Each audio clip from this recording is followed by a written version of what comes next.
Peace, Israel, and Yah bless. Thy righteousness is an everlasting righteousness, and thy law is the truth.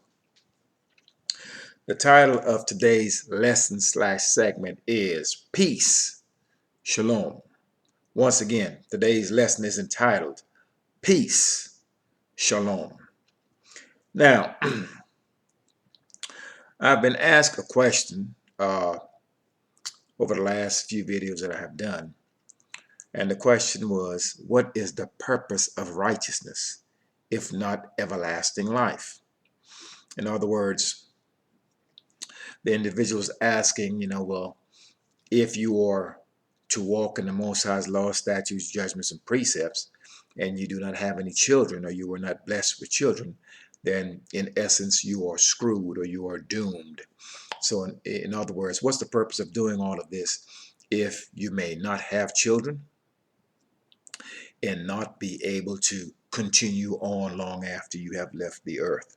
So a few things that I will cover during this lesson slash segment, because I'll be speaking to you while I read this, is that most of our people do not know what peace is. They have never had it. They have not had it, neither has the stranger among us. They have not had it, they have not known it. Most importantly, they do not know how to obtain it.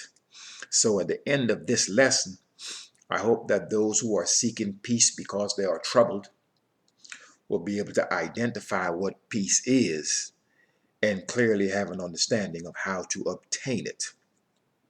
So once again, brace yourselves, tighten up your jaws, do not turn to the left or to the right, or you will get hit in the mouth. We are to walk the straight and narrow way of the Most High's commandments. We are not to deviate to the right hand or to the left hand. We are to walk the straight and narrow way. Now we'll start off this lesson slash segment, Peace, Shalom. We will start off reading Leviticus chapter 26. Leviticus chapter 26 and verse 1 reads, Ye shall make you no idols, nor graven image, neither rear you up a standing image, neither shall ye set up any image of stone in your land to bow down unto it, for I am Yah, your strength. So in the land that we were to sojourn, which was the land of Canaan, not only that, that pertains to any land that we actually went to. We were never to erect a stone statue of anything or anyone and pay homage to it. If you look around in the many nations today, Brazil and some of the other places, there are big statues of JC and whomever else all across the earth that people will actually bow down to, pray to, cry to, and pay homage to. All of this is an abomination before the Most High. Verse 2, Ye shall keep my Sabbaths and reverence my sanctuary. I am Yah. If ye walk in my statutes and keep my commandments and do them, then I will give you rain in due season, and the land shall yield her increase, and the trees of the field shall yield their fruit. So if we are to walk in the Most High's laws, statutes, judgments, and precepts, then we will be granted fruit in its abundance. The rain will come onto our lands and onto our crops, and we will not die of dearth, starvation, because the Most High has withheld the rain. So if we were to walk contrary to his law, then he withhold the rains, and the land does not bring forth its increase. Verse 5, And your threshing shall reach unto the vintage, and the vintage shall reach unto the sowing time, and ye shall eat your bread to the full, and dwell in your land safely. Now, if we are to walk in the Most High's law, statutes, judgments, precepts, in whatever land which we sojourn, we will be granted peace. To rest safely is to be granted peace. If you have no peace, then you have turmoil, you have war, you have confusion, you have worry. So when you're granted safety, that means you can come out of your home and not worried about being shot. And your child can go to the store and not be shot and accused of being a thief in the store and things of the like, and people calling you names, and you're looking at your TV every day and seeing your own people being murdered and slaughtered. This is not peace, and you're not in safety. Verse 6, And I will give peace in the land, And ye shall lie down, and none shall make you afraid. And I will rid evil beasts out of the land, neither shall the sword go through the land. So once we are granted peace, then all of a sudden the sword does not go through our land. The sword indicates death in all of its manifestations. That is means of war. There will be no war in the land. The land will be at peace. The Most High said he would rid evil beasts from the land. So snakes won't be biting you and lions killing you and whatever else. Okay? And the sword will not go through the land, which means the land will be granted peace. Okay? And we shall be able to lie down and be at rest. Okay? That way you can be in your home and you can not have to worry. You won't have to worry about the cops kicking down your door and shooting you in your own house. So peace is something that we have not known in the midst of these nations. Verse 7, and ye shall chase your enemies, and they shall fall before you by the sword. Right now our enemies are chasing us, and we're falling before them. And every time we go up against them, we lose, because the Most High is not before us, and we are not walking in his commandment. Therefore we do not know peace. Verse 8, and 5 of you shall chase 100, and 100 of you shall put 10,000 to flight, and your enemy shall fall before you by the sword. Now, if we're walking in this law, then we chase them. If we're not, then they chase us. And it will only take a few of us to put 10,000 of them to flight. Now, the curse becomes reversed. Should we walk contrary to the Most High's law, then we will have no peace. And we will always be on the run, so to speak. Verse 9, for I will have respect unto you, and make you fruitful, and multiply you, and establish my covenant with you. And ye shall eat old store, and bring forth the old because of the new. In other words, we will be able to plant the crops for this year, but we will still be blessed with the abundance of last year's store. And I will set my tabernacle among you, and my soul shall not hate you, abhor you. And I will walk among you, and will be your strength, and ye shall be my people. I am Yah your strength, which brought you forth out of the land of Egypt, that you should not be their bondmen. And I have broken the bands of your yoke, and made you go upright. Made you go upright. Made you walk in these laws, statutes, judgments, and precepts. In other words, gave you a path by which to dwell, that you may walk in righteousness. Verse 14, but if ye will not hearken unto me, and will not do all these commandments, and if ye shall despise my statutes, or if your soul abhor my judgments, so that ye will not do all my commandments, but that ye break my covenant, I will do this unto you. I will even appoint over you terror, consumption, and the burning ague, that shall consume the eyes and cause sorrow of heart. And ye shall sow your seed in vain, for your enemies shall eat it. So, once you decide to go contrary to the Most High's laws, statutes, judgments, and precepts, he will plague you. That's number one. It will cause sorrow of heart, and it will cause you to pine away in these nations by which you will go to work, and your money will be spent before you actually get the check. You'll be spinning your wheels, for you have decided to walk contrary to the Most High's law. So you will have no peace, and you will have absolutely no rest. Verse 17, and I will set my face against you, and ye shall be slain before your enemies. They that hate you shall reign over you, and ye shall flee when none pursueth you. So those who reign over you are those that hate you. And the Most High has set his face against you, for you have walked contrary against his laws, statutes, judgments, and precepts. And that is why we are slain before our enemies. And you continue to see this, and will continue to see this until you decide to turn back to the Most High's laws, statutes, judgments, and precepts. Once again, no peace. Verse 18, and if ye will not for all this hearken unto me, then I will punish you 7 times more for your sins. So as you continue to buck, as we continue as a collective, as a family, to walk contrary to the Most High's laws, statutes, judgments, and precepts, he will punish us 7 times more. Generation after generation is how this is going to go. Verse 19, and I will break the pride of your power, and I will make your heaven as iron and your earth as brass. The heaven as iron. There will be no rain upon your crops. Your earth as brass. The earth will not bring forth its increase. The earth will be barren. In other words, he's going to starve you to death. Verse 20, and your strength shall be spent in vain, for your land shall not yield her increase, neither shall the trees of the land yield their fruit. Once again, dearth. He's going to starve you to death.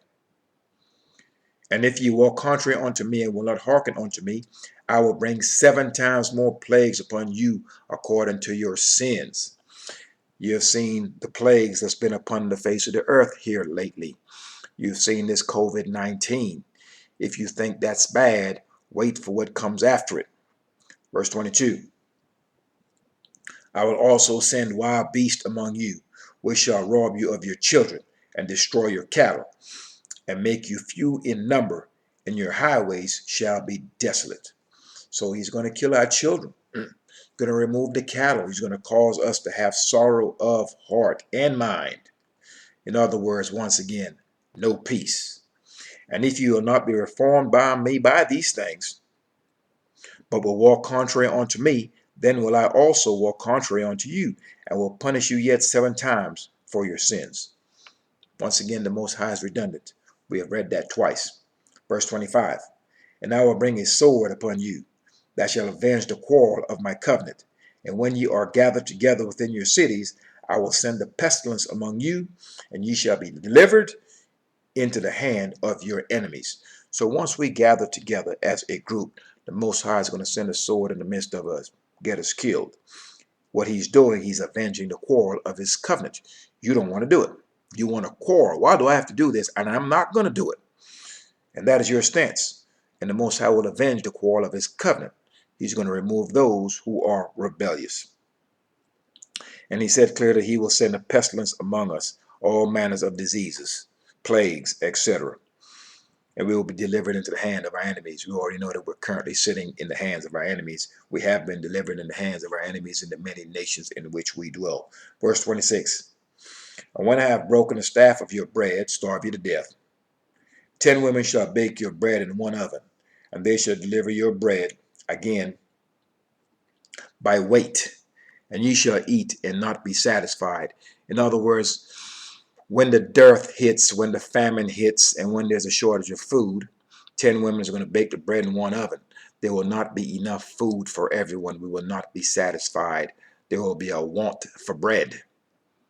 Verse 27, and if you will not for all this hearken unto me, but walk contrary unto me, then I will walk contrary unto you also in fury, and I, even I, singular, will chastise you 7 times for your sins. That's the 3rd time the Most High said this. Once again, he is redundant. He does not change. Verse 29, and ye shall eat the flesh of your sons, and the flesh of your daughters shall ye eat. Consider that for a moment, that you are so hungry that you would eat your child. It's something that most of you cannot begin to imagine. Verse 30, and I will destroy your high places, all these churches you've got, and cut down your images, all these images of JC you've got on your wall, on your bedstand, in these churches of yours, idol houses, and cast your carcasses upon the carcasses of your idols, and my soul shall hate you, abhor you. And I will make your cities waste, and bring your sanctuaries into desolation.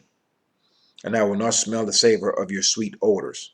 Our sanctuaries into desolation. If we're looking at the current modern day, the sanctuary that people think is a sanctuary is the church. All of those will come to ruin. It will come to desolation as the people begin to wake up and understand that they are walking contrary to the Most High's law, and they are in the house unto a Roman idol. Verse 32, and I will bring the land into desolation, and your enemies which dwell therein shall be astonished at it. That goes for modern day time. The many nations in which we live, the Most High is going to bring them into desolation. And our enemies that's in the midst of us today, they're going to be astonished at it when these churches are picked up by tornadoes and set on fire and everything else. Verse 33, and I will scatter you among the heathen. That's where we currently are. and will draw out a sword after you. He's going to kill us. That's why you're seeing us being murdered left and right. And your land shall be desolate, and your cities waste. All the lands and the cities of the olden days, in the days of old, they're all desolate right now. Why? Because in the time that we were in the land, when the land was supposed to be at peace, when the land was supposed to be at rest, we did not obey and give the land its Sabbath, its time of rest. We wanted to plant and harvest anyway. And so therefore we were kicked out of land. And now that we are out of the land and there's no one on it, now the land can get its rest. So many of the cities that we had in the days of old are now barren deserts, won't grow anything, because we refuse to hearken unto the words of the Most High. The land was not given peace like it should have been. Verse 34, then shall the land enjoy her Sabbaths, as long as it lieth desolate, and ye be in your enemy's land. Even then shall the land rest and enjoy her Sabbaths. Now, like I've just stated, the land never got any rest because we were in it doing things that we were not supposed to do. And once we were booted out, now the land is able to have its peace, its moment of rest. Once you're planting crops and tearing up and tilling the soil is not at rest. Then you plant the crops, and then all the nutrients from the soil goes into the crop. There comes a time when that land needs to be rested. We never allowed the land to rest, and therefore we got the boot. Verse 36, and upon them that are left alive of you, I will send a faintness into their hearts in the lands of their enemies. You're in these lands scared. In all of these many lands, our men have all types of muscles. They're cowards at heart. Once again, and upon them that are left alive of you, I will send a faintness in their hearts in the lands of their enemies, cowards. And the sound of a shaken leaf shall chase them, and they shall flee as fleeing from a sword, and they shall fall when none pursueth. Once again, cowardly, scared, no guts. And they shall fall one upon another, as it were before a sword, when none pursueth. And ye shall have no power to stand before your enemies, cowards. Absolutely no power to stand before them, because there's no collective thought patterns at all. No cohesion in the midst of our men. Our men are wicked and corrupt, most of whom will seek after the ways of their own enemies. These men are cowards at heart. Verse 38, and ye shall perish among the heathen, and the land of your enemies shall eat you up. And here we are perishing, struggling, dying in the midst of our enemies. And these lands are eating us up. We're working longer than anyone else, working harder than everyone else, and we have less than everyone else. So now we have to consider, are these curses real, or this is just some great coincidence? Verse 39, and they that are left of you shall pine away in their iniquity in your enemies' lands, and also in the iniquity of their fathers shall they pine away with them. Pine away, rot away, die. In other words, those of us that are left in these nations, we will pine away in our own sin. In other words, there are many of us that will continue to walk off after JC and all the other manners of idolatry in the midst of these nations. And we will pine away in these lands. We will die in these lands. These lands are our graves. That's why in Ezekiel chapter 37, the Most High said he's raising us out of our graves. These are the places where we have been sent to die via punishment. So we're being punished in these lands, and we will pine away in these lands and die. And also in the iniquity of their fathers shall they pine away. So our fathers worship JC, and so did our grandfathers, and all these other manners of idolatry, whether it be the witch doctor or JC or whomever. None of this is the Most High. None of it teaches his laws, statutes, judgments, and precepts. All of it is idolatry.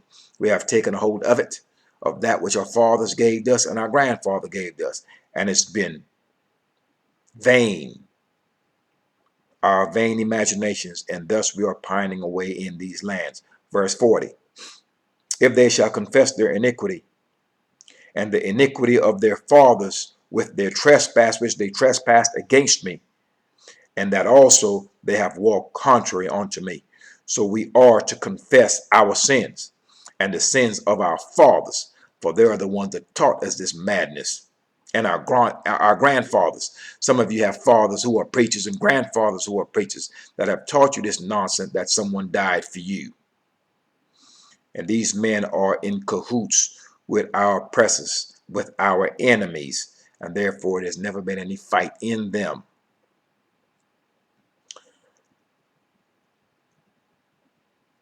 Verse 41,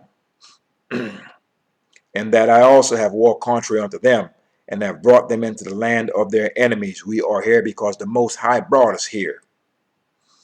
If then their uncircumcised hearts be humbled, and they then accept of their punishment of their iniquity. All right, so what has to happen now? Our hearts now must be turned again back onto the Most High's law, statutes, judgments, and precepts. We must first acknowledge our faults, ask forgiveness for the errors that we have committed against the Most High's law. We are also to ask forgiveness for the errors that our fathers have committed before us and our grandfathers. Because once we do that, that is to acknowledge our own errors, for we are those men. We are just those men in a different generation. And we are to be accepting of our punishment. Whatever it is we're going to get, we are to accept the fact that we are deserving of it. How could we not be? The Most High is just. So whatever punishment that we're getting is going to be exactly what we deserve. And even so, we have been given less than we deserve because of the Most High's mercy. We are to be mindful of that. Verse 42, then will I remember my covenant with Jacob, and also my covenant with Isaac, and also my covenant with Abraham will I remember. And I will remember the land.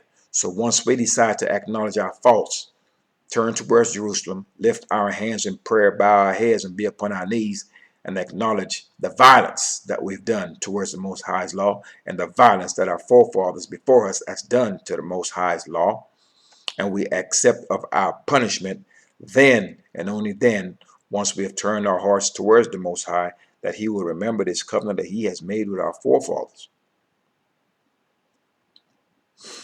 Verse 43, the land also shall be left of them, and shall enjoy her Sabbaths, when she lieth desolate without them, and they shall accept of the punishment of their iniquity, because they despise my judgments, and because their soul abhorred my statutes. So we're going to have to accept the punishments that's coming to us because we hate this law. Our soul hate this law. And so when I speak to Israelites and I mention this law and I get the hate from them, should it ever come up, I am never shocked. You actually hate having to walk in commandment. You hate having rules. You hate having safety protection. These laws are barriers. They safeguard you. So you would rather be unprotected. That's where you stand. You would rather be lawless. You'd rather be able to go any which way you want. You don't want to be restrained. You don't want to be confined. You don't want to be protected. And so therefore, when I see the rebellion of our people, it never shocks me, because I'm aware exactly what we have done. And if the Most High say that we're rebellious, I know that this is true, and I bear witness to it every time you speak to an Israelite about this law. You can see the rebellion in their face. You can hear it in their voice. You can see it in their body language. This is an amazing thing to see. Verse 44, and yet for all that, when they be in the land of their enemies, I will not cast them away, neither will I abhor them to destroy them utterly. He's going to kill us, but he's not going to kill us all. And to break my covenant with them, for I am Yah, their strength. So even though we have walked contrary to the Most High's law, statutes, judgments, and precepts, and he sent us into the land of our enemies, he said even though he has cast us away, he will not hate us to destroy us utterly. He's going to kill us. He's not going to kill us all. He can't, because he has made a covenant with us in times past. So he cannot break his word. He cannot break his covenant, for he is our strength. Verse 45. But I will for their sakes remember the covenant of their ancestors, whom I brought forth out of the land of Egypt in the sight of the heathen, that I might be their strength. I am Yah. JC did not bring us out of Egypt. JC is not the strength of Israel. JC is not the Holy One of Israel. And that is to be made plain to anyone who is second guessing that. And the final verse, verse 44. These are the statutes and judgments and laws which Yah made between him and the children of Israel in Mount Sinai by the hand of Moshe. So we see clearly upon reading this chapter that peace was not granted to the house of Israel once they decide to go contrary to the Most High's law, statutes, judgments, precepts. They were given no rest. We were told that we would be punished 7 times more. We were told this on 3 occasions. So therefore, the man that walks in wickedness will never be granted peace. He will be in a perpetual state of war. His thoughts and his actions will always be evil, and evil will always befall him. Keep in mind that every man's way will be returned upon his own head. So if you're walking in righteousness, righteous things will befall you. You're walking in wickedness, wickedness will befall you. It's very simple. All right. Now let's turn to Psalms 119. And we'll read verse 65, 165. Verse 119. Psalms chapter 119. And we'll read verse 165. And verse 165 of Psalms 119 reads, Great peace have they which love thy law, and nothing shall offend them. You are granted peace when you love the Most High's law. If you love the Most High, you walk in his law, statutes, judgments, and precepts. If you know the Most High, you walk after his commandment. When you walk after his commandment, you are granted favor. You are granted peace. You are granted shelter. You are granted safety. I hope you understand that. Now let's go up to verse 155. Same chapter, Psalms 119, verse 155. And verse 155 of Psalms 119 reads, Salvation is far from the wicked, for they seek not thy statutes. So the wicked will not seek after the law, statutes, judgments, and precepts of the Most High. Therefore, salvation cannot come unto them. So anyone that's telling you that they're saved, you have to ask them, saved from whom, and saved from what, and saved by whom? Because a wicked man is not being saved at all. It's not happening. Unless you turn back to these laws, statutes, judgments, and precepts, if you seek not after the statutes of the Most High, no salvation comes to you. Absolutely none. Now let's turn to Proverbs. Proverbs chapter 24.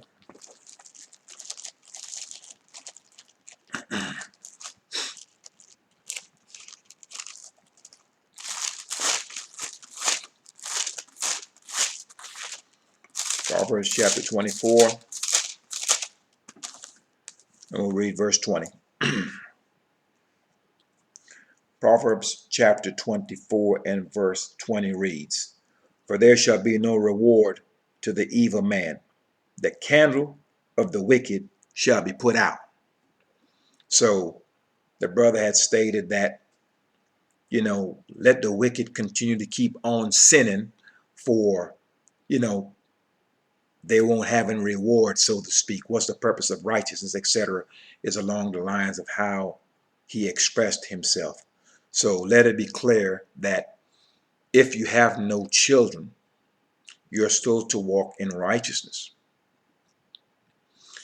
And you can die as long as you do not die in your sin, that while you were alive, you had walked in the Most High's law, statute, judgment, and precepts. the duty of all man, as spoken of by Solomon, when we heard the conclusion of the whole matter, whether you have kids or not, whether you're a humpback or not, missing a leg, an eye, or whatever the case may be, whomever you are, the conclusion of the whole matter is to keep the Most High's law, statutes, judgments, and precepts, and to walk in it. Irregardless of whether you have one child, no child, or 50 children. It does not matter. The goal of every person is to walk in the Most High's laws, statutes, judgments, and precepts. And if you are at all walking in wickedness, your light shall be put out. That means yours and ultimately those of your children if they continue to walk in that path. So we are not to encourage anyone to keep on sinning. This is an absolute no-no. And it goes against the laws, statutes, judgments, and precepts of the Most High. We are to encourage everyone in the laws, statutes, judgments, and precepts of the Most High. We are not to entice or to encourage anyone to walk contrary to them. That is to their hurt, and that is also to our own hurt. We're not to do this. Now let's turn to Proverbs verse 16, and we'll read verse 7. Proverbs chapter 16, and we will read verse 7. And verse 7 of Proverbs chapter 16 reads, when a man's ways pleases Yah, he maketh even his enemies to be at peace with him. Once again, we're discussing peace, shalom, peace. So once you decide to walk in the Most High's law, statute, judgment, precepts, and turn towards it with your whole heart and your whole soul, then the Most High grants you peace in the lands of your enemies. So surely those of us who are in the midst of these nations currently, we're still in captivity. However, those who are walking in the Most High's law, statutes, judgments, and precepts, we are granted some reprieve. We're granted some peace. We're given a sanctuary in the midst of all of this turmoil and all of this mess. And that sanctuary is this covenant. It is the words of the Most High's law, statutes, judgments, and precepts. Once we read it, learn it, and live it, then we are afforded the protections that comes with that. We are granted peace once we decide to do these things. All right. Let's turn to Haggai. We'll go to Haggai.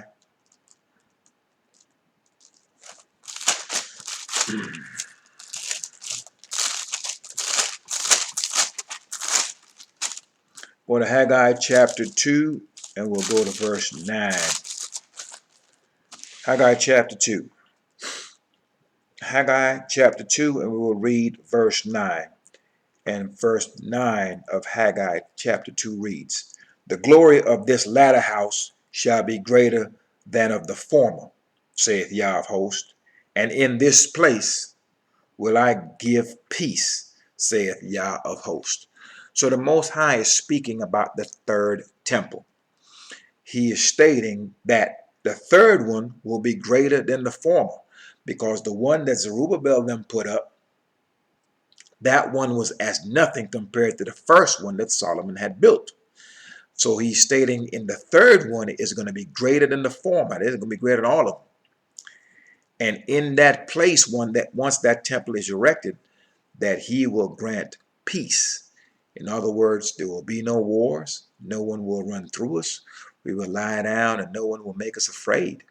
We will plant our crops and we shall eat it. We're not going to plant it and our enemies eat it.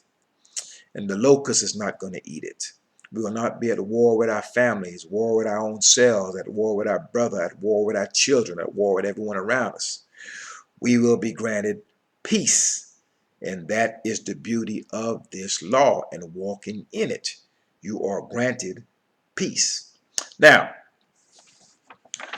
before we go to Deuteronomy, remember that David,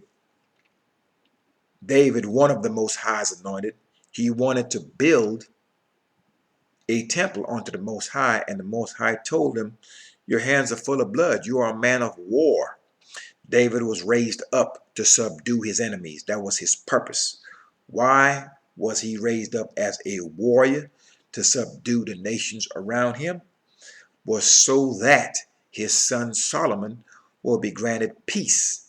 And during the time of Solomon, when he was granted peace, then was that temple erected. So peace is important to a man, peace is important to one's house, and peace is certainly important to a nation.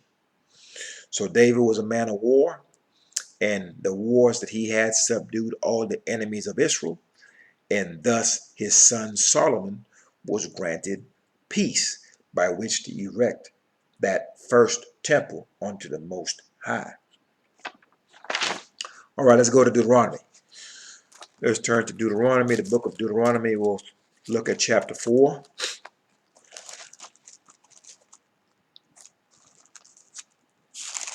Deuteronomy chapter 4, and we'll read a few verses from Deuteronomy chapter 4. We'll start off with verse 1. We'll read verse 1, 2, and verse 6. And verse 1 of Deuteronomy chapter 4 reads, Now therefore hearken, O Israel, unto the statutes and unto the judgments which I teach you, for to do them that ye may live, and go in and possess the land which Yah thy strength of your fathers giveth you. Verse 2, Ye shall not add unto the word which I command you, neither ye diminish aught from it, that ye may keep the commandments of Yah your strength, which I command you. So we were instructed not to add or subtract from the Most High's word. Once you start hearing new, you know that there's been an addition. So the word New Testament also, it tells you a lie, that it's a lie from the jump, because we were not to add. If you add anything, then you have something new that the Most High has not given you. Next, testament equals truth. The truth remains the same. It's the only thing in the earth that does not change. Whether it be past, present, or the future, the truth is unchangeable. So there could be no such thing as new truth. The truth cannot be changed. New means a change. Testament means truth. The truth doesn't get old, it doesn't get new, and it certainly doesn't get different. So the name alone, New Testament, tells you it's a lie. And if you don't believe that, I've got videos to make that plain to you. Once you add something to the Most High's word, you have corrupted it.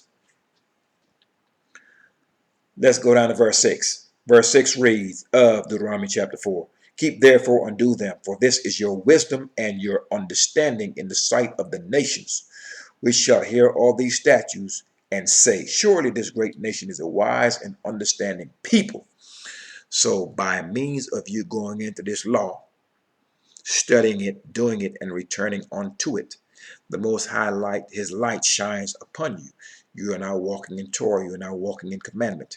And then we take all of this knowledge, this law, statute, judgments, and precepts, we bring it forth to our people, and then we bring it forth to the nations. And then the nations will have an opportunity to consider their ways and their doings and make them good. And once they have gone into this book and have read it and see clearly what is transpiring across the earth, and they can actually validate and verify what they're reading with what they're seeing, then they will be in agreement that this is the Most High's people. And so therefore we start bringing forth our light, and this becomes our wisdom and our understanding to these nations. And then the treatment of how we're treated in the midst of these nations changes. But first we must bring forth this law, that our people may first know it, and that the people of the nations may know it as well. Let's look at verse 21 of the same chapter.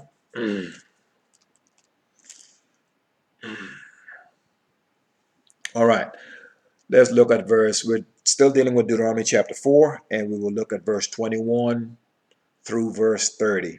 And verse 21 reads of Deuteronomy chapter 4, Furthermore, Yah was angry with me for your sakes, and swore that I should not go over Jordan, and that I should not go into the land. I should not go in unto the good land, which Yah thy strength giveth thee for an inheritance. But I must die in this land. I must not go over Jordan. but ye shall go over and possess the good land. Verse 23. Take heed unto yourself, lest ye forget the covenant of Yah your strength, which he made with you, and make you a graven image, or the likeness of anything which Yah thy strength has forbidden thee. For Yah thy strength is a consuming fire, even a jealous strength, or a jealous strong one. When thou shalt begat children, and children's children, and ye shall have remained long in the land, and shall corrupt yourselves, and make a graven image, or the likeness of anything that shall do evil in the sight of Yah thy strength, to provoke him to anger. I call heaven and earth to witness against you this day, that ye shall soon utterly perish from off the land whereunto ye go over Jordan to possess it. Ye shall not prolong your days upon it, but shall utterly be destroyed. And Yah shall scatter you among the nations. That's currently where you are. And ye shall be left few in number among the heathen, whither Yah thy strength shall lead you. And there ye shall serve gods, idols, the work of men's hands. That statue you have of JC. Wood and stone, which neither see, nor hear, nor eat, nor smell, can't taste, can't talk. This is what you refer to as dumb idols. Verse 29. But if from thence, from the lands of your enemies, shalt thou seek Yah thy strength, thou shalt find him. So you have to seek after these commandments. Seek after righteousness. Seek after the Most High's law, statutes, judgments, and precepts. And if you do that, you shall find him. If thou seek him with all thy heart and with all thy soul. When thou art in tribulation, you are in tribulation the minute you got to these lands. There's no such thing as some great tribulation. You have been in it from the time you left your homeland. We have been in it. When thou art in tribulation, and all these things are come upon thee, and they have, even in the latter days, if thou turn to Yah thy strength, and shall be obedient unto his voice. How so? By walking in his commandments. For Yah thy strength is a merciful strength, or a merciful strong one. He will not forsake thee, neither destroy thee, nor forget the covenant of thy fathers, which he sware unto them. So if we are to return back unto this law, statutes, judgments, and precepts, we avoid utter destruction should we do this. Once again, we are granted peace if we are to walk in the Most High's law, statutes, judgments, and precepts. If we go contrary to that, then we are in trouble. It is simple as that. Now let's go to 35. We will go down to verse 35. We will read from verse 35 through verse 39. And verse 35 reads, Unto thee it was shown that thou mightest know that Yah, he is the strong one. There is none else besides him. That makes it clear that JC is not God, not the Son of God, or any of that. The Most High is the strength of Israel, he and he alone. Verse 36, Out of heaven he made thee to hear his voice, that he might instruct thee. And upon earth he showed thee his great fire. And thou heardest his words out of the midst of the fire. So we heard the words of the Most High. He has instructed us, and he has shown us his great fire. Verse 37, And because he loved thy fathers, therefore he chose their seed, their children, after them, and brought thee out in his sight with his mighty power out of Egypt.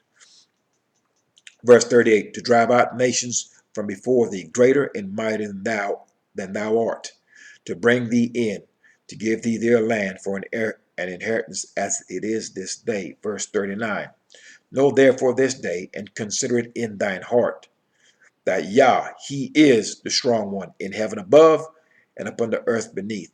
There is none else. So if you're calling on someone else, you are incorrect and you are in error. The Most High is alone. The Most High is one. There are no sidekicks with him. Let that be clear. Now let's turn to Deuteronomy chapter 28. Deuteronomy chapter 28, and we will read verse 65.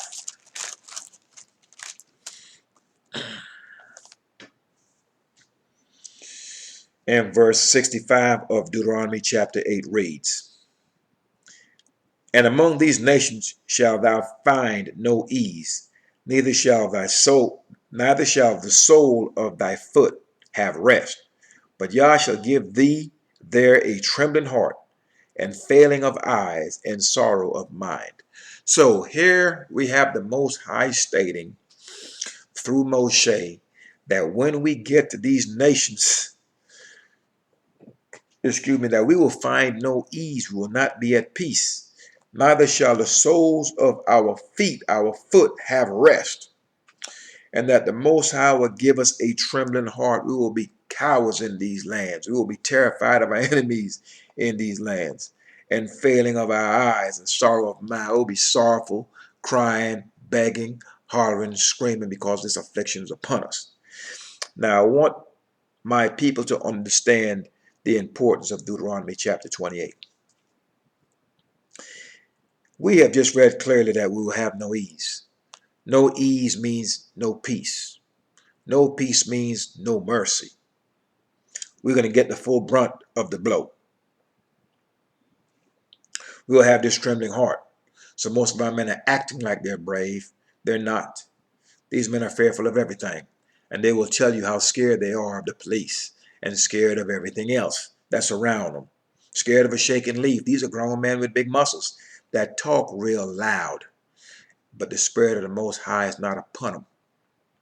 So when you hear someone tell you something crazy like, you ask them how you doing, and then they get ridiculous, they tell you something like, "I'm blessed and highly favored."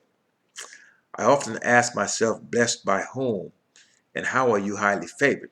When the Most High specifically told us that when we were placed in these lands, that the only way he was going to extend his mercy to us was by way of his law. The law is the extension of the Most High's mercy. The law is how he protects us. The law is how he shields us by way of going into this book of remembrance and turning our hearts and our minds towards this law. Then we are afforded protection. So when someone tells you they're blessed and highly favored, they're lying to you. For the simple fact that Most High stated clearly that our feet will have no rest in these lands. We will have no peace in these lands. He made it clear that he was going to send us to these lands and he was going to show us no favor. So when someone tells you they are blessed and highly favored, and this person does not walk in this law, don't care for it, never heard of it, up in an idol house working it or worshiping a Roman idol, when they tell you I'm blessed and highly favored, know that that individual is troubled. And that is a very nice way of putting that. All right, let's turn to Deuteronomy chapter 30. Let's move over one chapter and we will finish with that chapter. And then we'll go and read a few verses from Ezekiel chapter 37. All right, we will read the entire chapter of Deuteronomy chapter 30 to see exactly how peace will be restored unto us, for we have not known peace. We continue to march in the streets talking about no justice, no peace. We continue to scream for justice. We continue to scream for peace. We know not what either one of those two are. We don't know what justice is. We don't know what peace is, because we've not turned to the Most High's law, statute, judgment, precepts. Not only that, our enemies have no idea what it is. So when you turn to a man, our enemies, asking them for something that they do not possess and they don't know what it is, you're not going to get any answers. So you keep going to a man or to a group of people who are wicked in their ways, and you're asking for peace. It's about time you understand that he doesn't know what it is, and that's why he can't give it to you. You're going before a man that's wicked in his ways, unjust in his ways, asking him for justice, and you're wondering why you can't get any. He doesn't know what it is. But the problem lies in you not knowing what it is. That's where the problem lies. You don't know what it is. So you're going to get a clear re-edification of what it is. For we are to return back onto the law. Israel, you are asleep. You are unconscious. You are dead. You're laying in your graves in the midst of these nations, walking around in the congregation of the dead. So it is time that you become alive and wake up out of your graves. How is that? How is this going to happen? This law is life. Brings you alive, brings you out of the grave that you're in right now. That state of unconsciousness is where you are. And so therefore this law will revive you. Remember, the law is life. So a man can be alive. That don't mean he's living. There is a difference. So not because we are breathing in these many nations means the man's alive.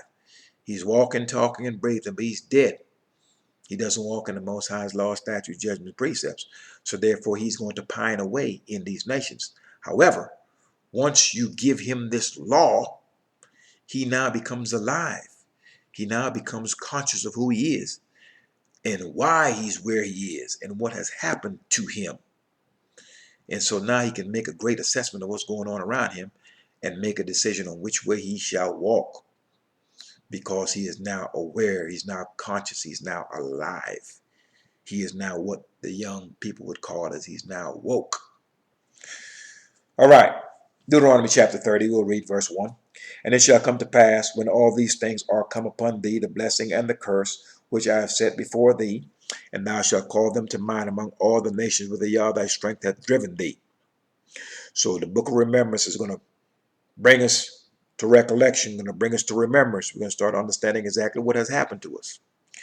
And shall return unto Yah thy strength, and shall obey his voice according to all that I command thee this day, thou and thy children, with all thine heart and with all thy soul. So as we go into this book of remembrance, and we understand that we're the children of Israel, and we understand that we're the priests of the Most High Yah, and we understand that we have walked contrary to the Most High's law, statutes, judgments, and precepts, and we understand that we have not known peace in these lands because we have not known the Most High's law, and we become tired of being abused, and we become tired of praying onto these idols and not getting any results.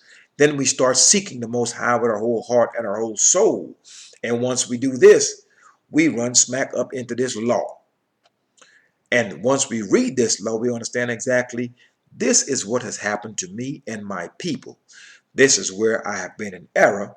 And now that I'm awake in this generation, now that I'm alive in this generation because I've been given this law, now I know exactly which way I shall go. Verse 3, that then, only after we have turned back unto the Most High's law, that then Yah will turn thy captivity and have compassion upon thee, will show you favor, and will return and gather thee from all the nations whither Yah thy strength hath scattered thee.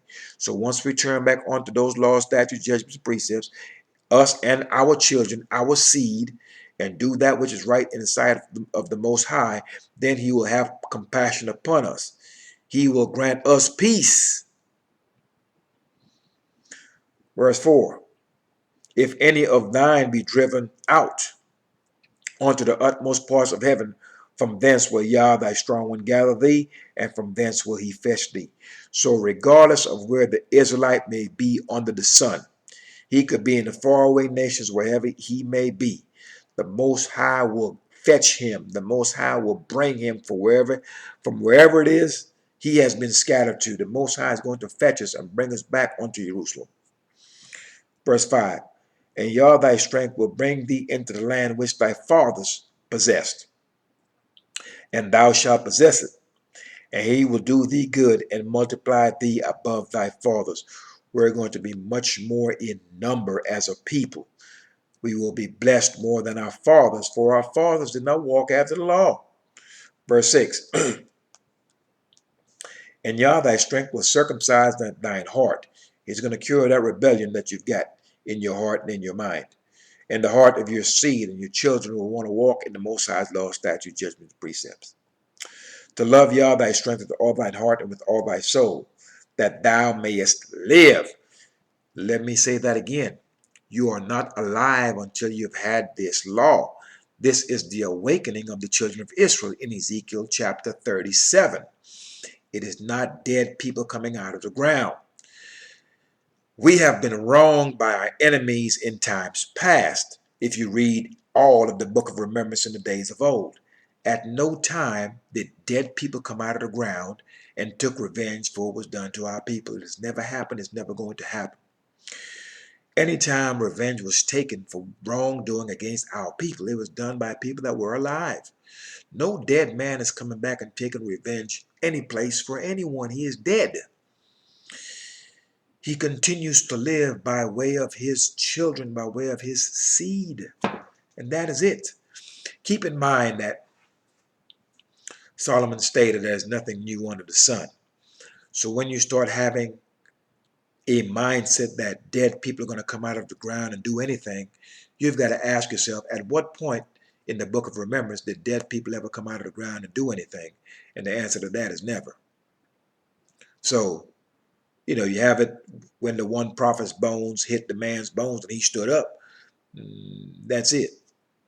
But other than that, you haven't had a man buried dead in the ground that came up alive and started doing things. Hey man, I saw such and such walking to the store yesterday. He died last week. I saw him at Kmart last night, or I saw him at Walmart. I know we buried him last week. It's never happened. It's not going to happen. It's fantasy. It's Christian. It's a Christian myth. Okay? So the law is life. So when you think about being in a congregation of the dead, it's just the Israelites who are walking contrary to the Most High's law. He took his spirit away from them. So now they're walking, doing all manner of foolishness and getting their heads busted in these nations. Why? Because he's taking the spirit away from them. And so when they become alive is when that spirit has been renewed upon them, when they seek after the Most High with their whole heart and their whole soul. Now you have a man that's alive. Now you have a man that lives and moves with purpose. And that purpose is the establishment of righteousness, uplifting the standard that we were given at Sinai. And so that's being alive. The law is life. You're just not to forget that. All right. Verse 7. And Yah thy strength will put all these curses upon thine enemies, and on them that hate thee, which persecuted thee. All those people, all the nations, and yes, some of these nations are African nations, people who are quote unquote black people that looks similar to us. Many of them have been our tormentors. Many of them have sold us into the hands of our enemies because they also were our enemies. So though many of us may look alike, we're not all alike. We're different. We're different genetically. We're different phenotypically, how we look in the face, our builds, our genetics. So don't think that all the people that hate you are Europeans or Chinese or Asian or Indian or things like that. There are very people that look like you that hate you. Verse 8. That persecuted you, and they, all of them, all of our enemies, the Most High is going to take these curses and put it upon them. Once we've turned back onto his law, statutes, judgments, and precepts, then they're going to have to deal with all the things that we had to deal with. Verse 8. And thou shalt return and obey the voice of Yah, and do all his commandments which I command thee this day. And Yah thy strength will make thee plenteous in every work of thine hand, in the fruit of thy body, and in the fruit of thy cattle, and in the fruit of thy land for good. For Yah will again rejoice over thee for good, as he rejoiced over thy fathers. In the early days, in the days of old, the Most High rejoiced over our fathers, for our fathers walked in his laws, statutes, judgments, and precepts, and they were obedient unto his voice. And then we became a degenerate vine. We started doing all types of madness, walking contrary to the Most High's laws, statutes, judgments, and precepts. He took his spirit from us, moved us from the head of all nations, and put us to the bottom, kicked us out of his land, and now we're out here in these nations going for self. Everything is about I, and me, me, me.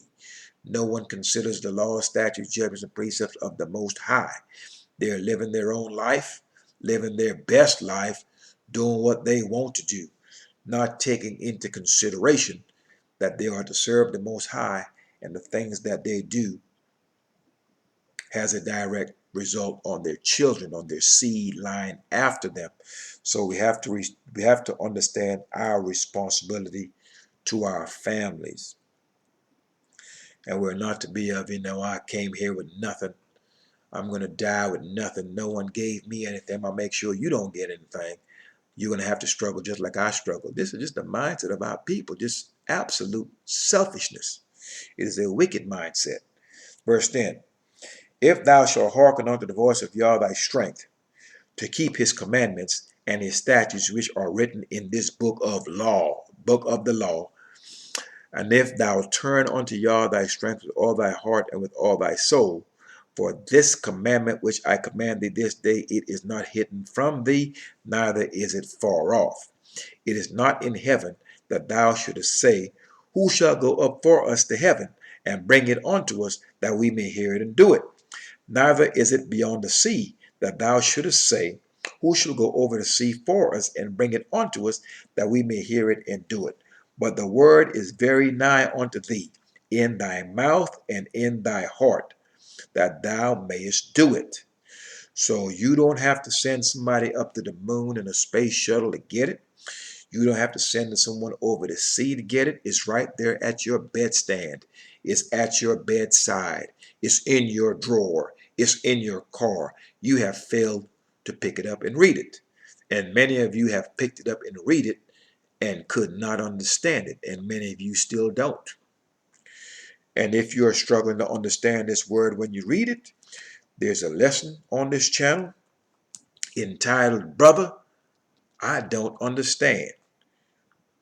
Check that lesson out, and it will give you a clear indication of why you have no idea why you don't understand what it is you're reading. Verse 15. See, I have set before thee this day life and good, death and evil. So once again, the law is life. The law is peace. To go contrary to this law, you're dealing with all types of death is going to befall you. You're going to kill you off. And all types of evil, hardship is going to befall you. It's really simple. You are not alive until you are walking in this law. The law is life. So when you see a brother out here walking around, breathing, talking, and doing all the normal things you see a man do in life, and he doesn't walk after the Most High's law, statutes, judgments, and precepts, you are looking at a dead man that's breathing. Verse 16, in that I command thee this day to love Yah thy strength, to walk in his ways, and to keep his commandments, and his statutes, and his judgments, that thou mayest live and multiply, and that Yah thy strength shall bless thee in the land whither thou goest to possess it.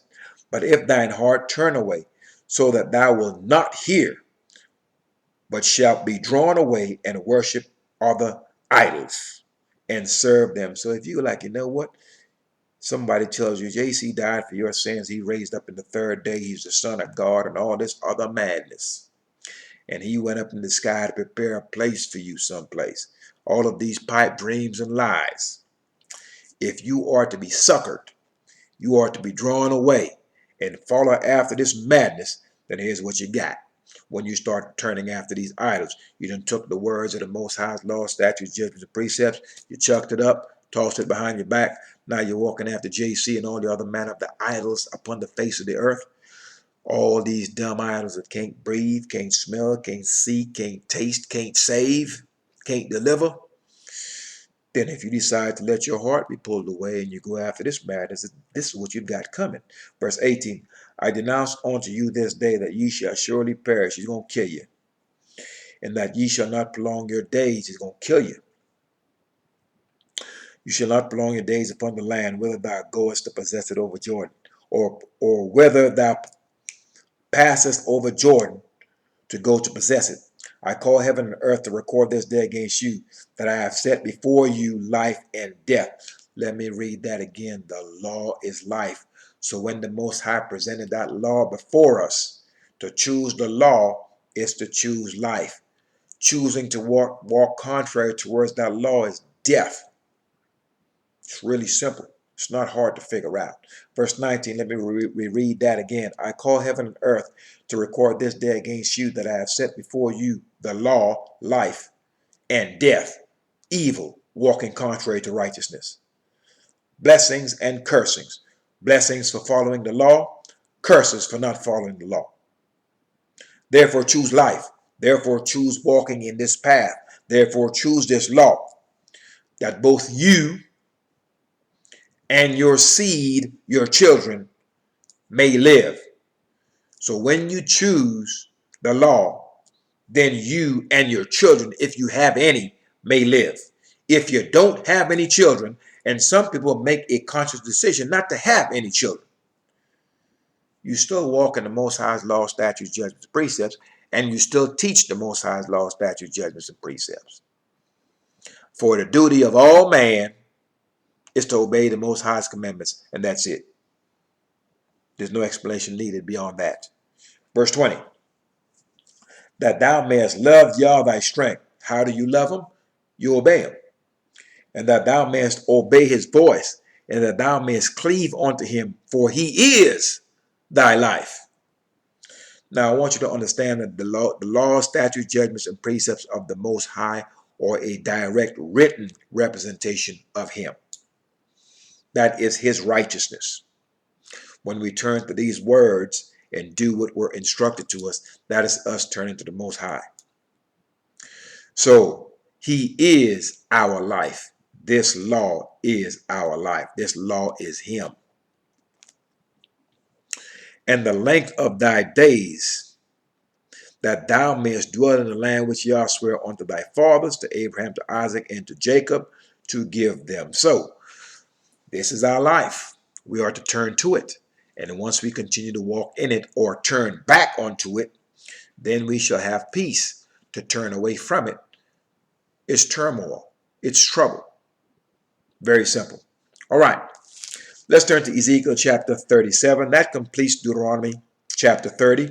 That way we know clearly once we turn back onto the Most High's law, statutes, judgments, and precepts, then we will be granted peace, us and our children. And then all of the trouble that has befallen us in these many nations will now be placed upon the head of our enemies. So they will experience all of the hardships that we have experienced. And when you see this happen, and the Most High grants you peace, then and only then will you realize that you have never known peace all along. Because you'll be able to lie down and be at rest. And you'll be able to see what's going on with those people when those plagues befall them. And somehow you got all these plagues on you right now. You talking about you blessed and highly favored. You're going to realize that you're lying once you turn back onto the Most High's law, statute, judgment, and precepts. Then he's going to grant you real peace. And then you're going to understand that all the people around you are in error. And then when he takes those curses and put them upon our enemies, and you look and see, well, wow, this is what was going on with me and my people. And somehow while I was going through that, I was telling people that I was blessed and highly favored. See, the problem is that we have become very much like our enemies. We're now calling the bitter sweet and the sweet bitter. A man is getting busted across his head left and right, and he's talking about he's blessed and he's highly favored and all this other nonsense. He can't recognize and don't understand the difference between wickedness and righteousness. He doesn't understand the difference between bitterness and sweet. He's now calling sweet bitter and bitter sweet. In other words, he's in a state of confusion. And so are the people around us.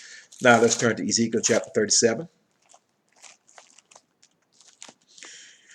Ezekiel chapter 37, and we will read verse 26.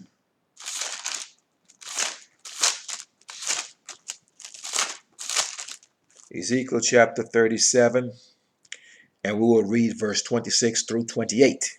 All right. Ezekiel chapter 37, verse 26 reads, Moreover, I will make a covenant of peace with them. It shall be an everlasting covenant with them, and I will place them and multiply them, and will set my sanctuary in the midst of them forevermore. All right. So if the Most High is going to make a covenant of peace with us, that means no one is going to make us afraid. No one is going to kill our children. We won't be killing each other. We won't be disrespecting each other.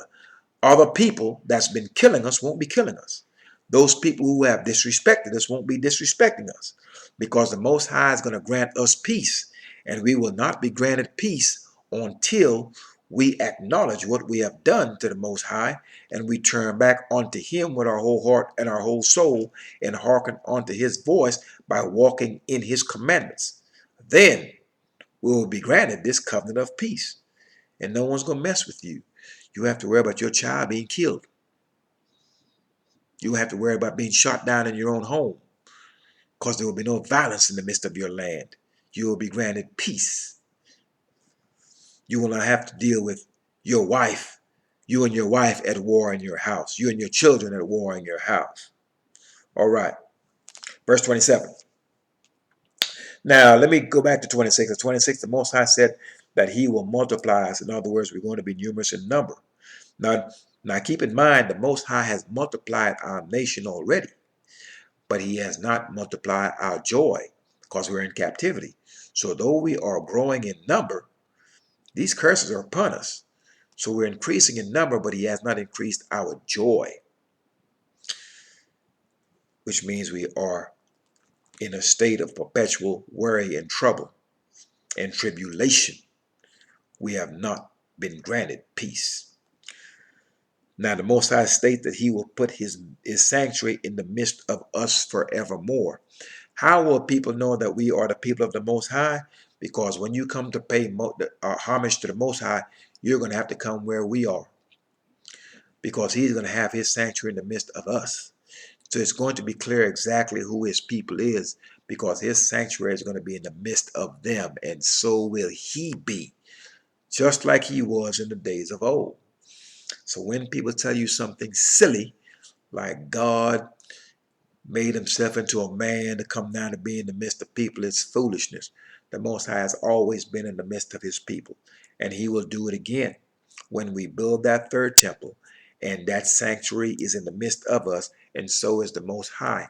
And all of the nations will have to come up where we are and pay homage to the Most High once a year.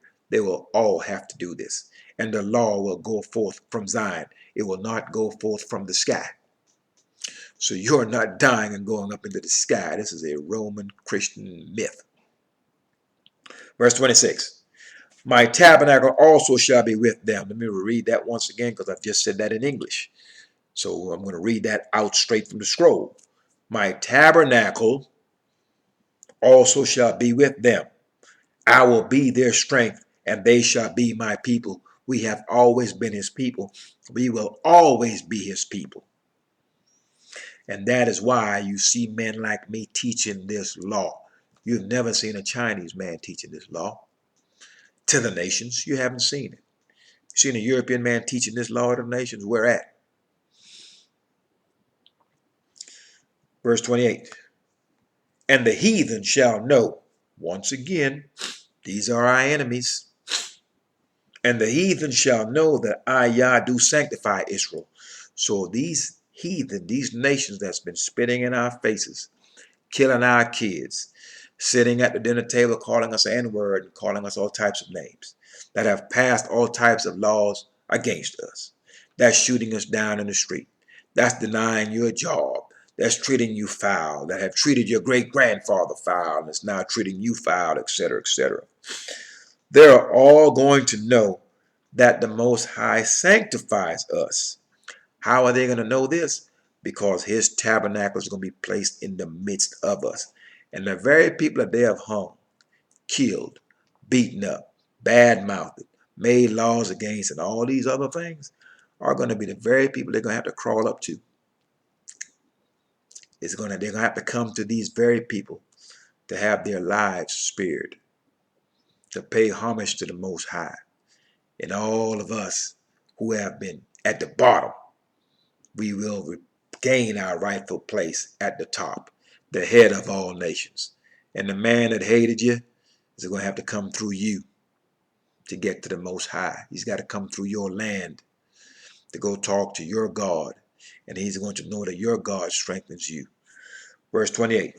And the heathen shall know that I, Yah, do sanctify Israel, when my sanctuary shall be in the midst of them forever.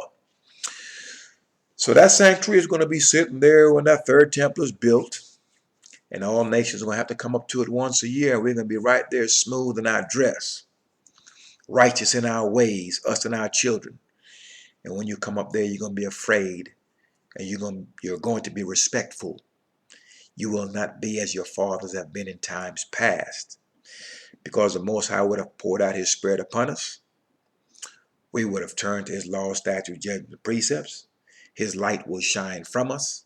That law will go forth from Jerusalem, and we're going to be the ones teaching it. Very simple. Now, last verse, Jeremiah chapter 16. Let's turn to Jeremiah. Jeremiah chapter 16.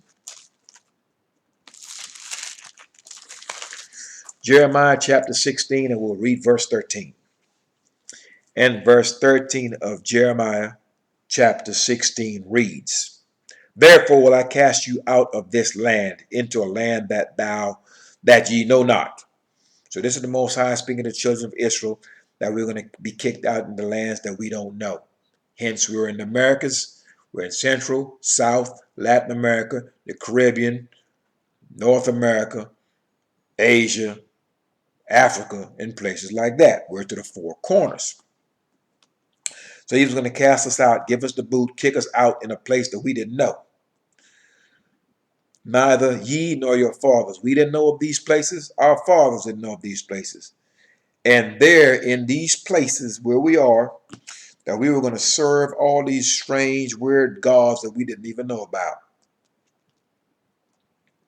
Day and night. So day and night, you're in this church worshiping some madness, walking after these idols in these churches, talking about somebody died for you, when it's clearly in this law that that's an impossibility.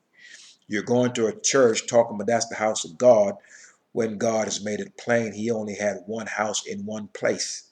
It was built twice, same spot. And the third one will be erected in the same exact spot as the previous two.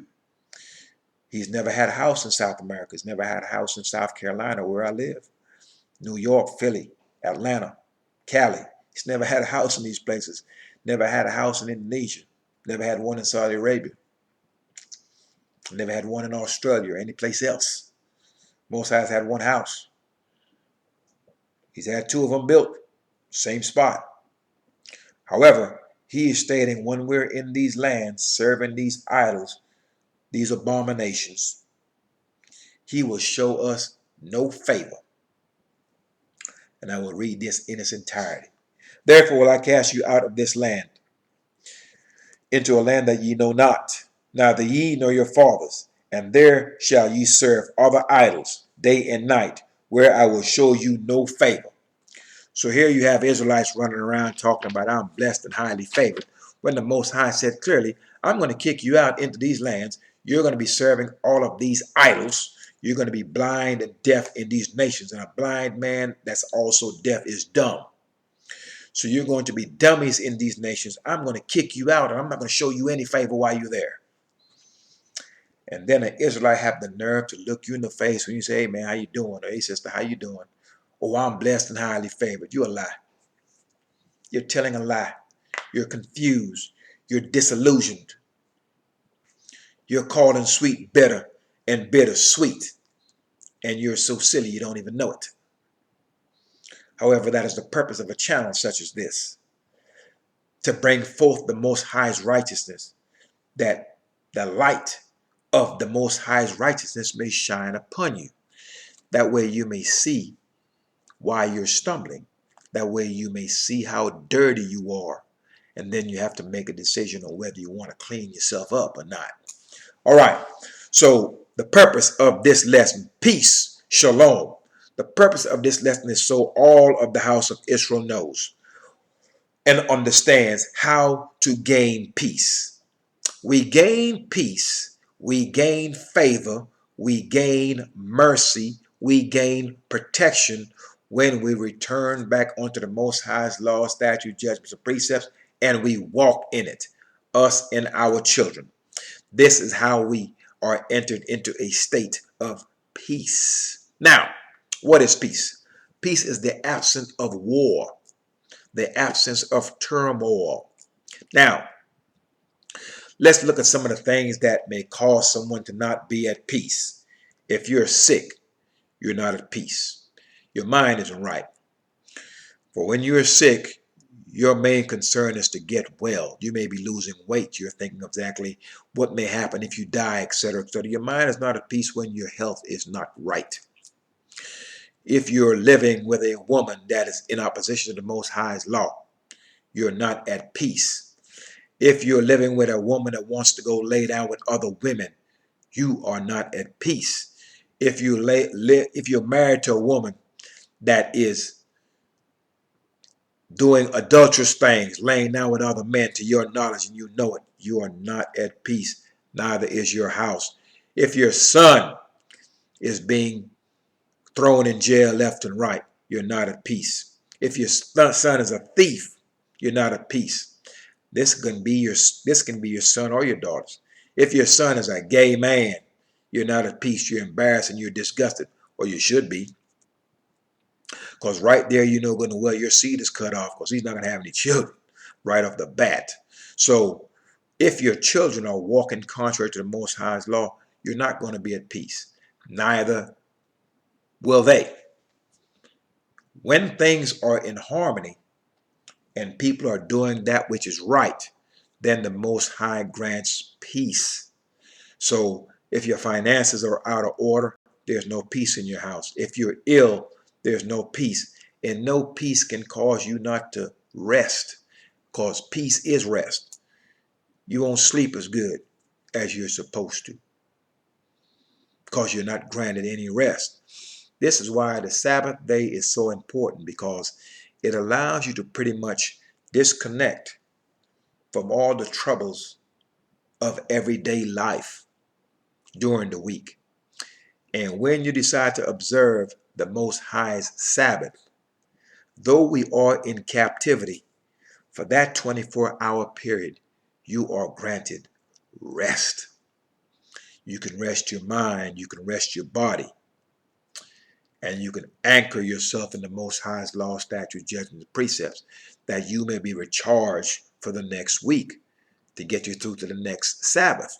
And then when you come out of that 24-hour period and you actually rejoin the madness of the nation that you're in, then you realize over the last 24 hours who got shot, who got blown up, who got locked up, and all the manner of foul that's going on around you. But you were spared all of that for 24 hours because you were granted peace, because you are keeping the Most High's Sabbath. It is a tough thing to see constantly either A, your people being killed, your people being disrespected, your people being talked about, and if they're not being killed, someone is being brought up on charges for killing them, or someone is being sentenced for killing them, and you're belittled before your very face 24 hours a day. You're dealing with hardships in your own house. You deal with hardships in the street. You deal with hardships in the workplace. And then you're dealing with hardships on your TV with people that you have never seen face to face. You cannot escape these curses. You cannot find any peace. But once you turn to the Most High's law, statutes, judgments, and precepts, then you are granted peace. Your righteousness will grant you peace. Your ways will be returned upon your own head. So do not be caught up in this selfishness in thinking that, if I don't have any children, what's the purpose of righteousness? I might as well go ahead and start doing all the wicked things I can do. I'm going to put it to you like this. If I was going to die tomorrow, I will not change doing this law today. I will do it till I die. And a disciplined man will do this. An undisciplined man is always looking for a way not to do that which is right. Let me say that again. An undisciplined man, he doesn't have the discipline to do it. And any excuse he can find not to do it, he will. It's like going to the gym. If a man can find an excuse to not go, he's not going to go. Oh, it's raining today. I'm tired. I'm sore. I'm this, I'm that. looking for excuses not to go. A disciplined man is going to go no matter what. This law is no different. A disciplined man is going to walk in it when faced with difficult decisions. He has the discipline by which to stay the course. The average man is trying to find a way out. He really can't stomach that. He can't stomach the discipline. He doesn't have it in him. So what I can say to the men and the women of Israel, you're going to come across individuals who are weak in their faith, who are shaky in their commitment, and who are lacking in their understanding. And what you're not to do, you're not to allow those who have chosen the path of death walk in contrary to the Most High's law. You're not to allow those individuals to cause you to go off course. You are to remain anchored in the Most High's law, and you are to be disciplined because you're going to be tested on this walk. And you're going to have to persevere if you're going to live. Remember, this law is life. So anytime you decide to make a decision to do something contrary to this law, understand you're messing with your life. And once we start thinking in that regard, then the decision becomes an easy one to make. For those of us who do not have children, I do not have any sons. However, I'm not of the mindset that since I don't have any sons, I could care less about this law. I'm not teaching this to anybody because I'm not going to live forever anymore. I don't have any sons. I have a grandson and I have a daughter. And it's my responsibility to them to teach them and to encourage them in the law. Simple as that. In fact, anyone that I know that I care about, I encourage them in the law without pushing it on them. I encourage people in the law. That's what this channel is for, is that I reach out to those who are seeking the Most High's law, statutes, judgments, and precepts, that my light may shine on them. And because of this great work that I have done here on YouTube, many families have been blessed by this, have been blessed by this word, by this understanding. All praises to the Most High for that. And I'm glad to have been a part of that, for He has allowed me to do this. And so my reward, I've already gotten it. I've been granted peace. I have seen that the Most High has said that His word does not return unto Him void. I have bore witness to that. So I have received my reward. I have peace within my heart. I have peace in my mind. I certainly have peace in my house. So I am content and I'm the best me that I've ever been. I don't have to have sons. If I have some, I do have some, but they're young men that I mentor. But as far as sons of my seed, I don't have any. I would like to have some, but at this point, I have not. And that's okay with me. I will continue to walk in this law, sons or no sons. It doesn't change my position. It doesn't change my commitment. And I will always walk in it. And those that I meet, I will treat them with righteousness and encourage them in this law. It's not all about me. My responsibility is to the Most High first and His law, statutes, judgments, and precepts. And because of my responsibility to those laws is why I have a responsibility to my people, and I have a responsibility to the nations to teach them of the Most High's righteousness, that they may have an opportunity to turn and to do that which is right in sight of the Most High, and that makes the world a better place. That brings everyone closer to the Creator, that we may all treat each other in righteousness. Now, I don't know what can be a more important job than that, children or no children. I have been blessed with life. I have been allowed to live. I have been blessed enough to have a daughter, and my daughter has had a son. So, regardless of how those things transpired, I have been blessed and have lived long enough to see these things. And I have been blessed and lived long enough to see this channel grow and to see that this word has made a change in other people's lives. What more can I ask for? I would certainly like to be in the land and come before the Most High myself at His temple and bring forth a sacrifice and to see all of this come to pass. That would be the ultimate for me. But let us understand our responsibility to each other, always to the Most High first.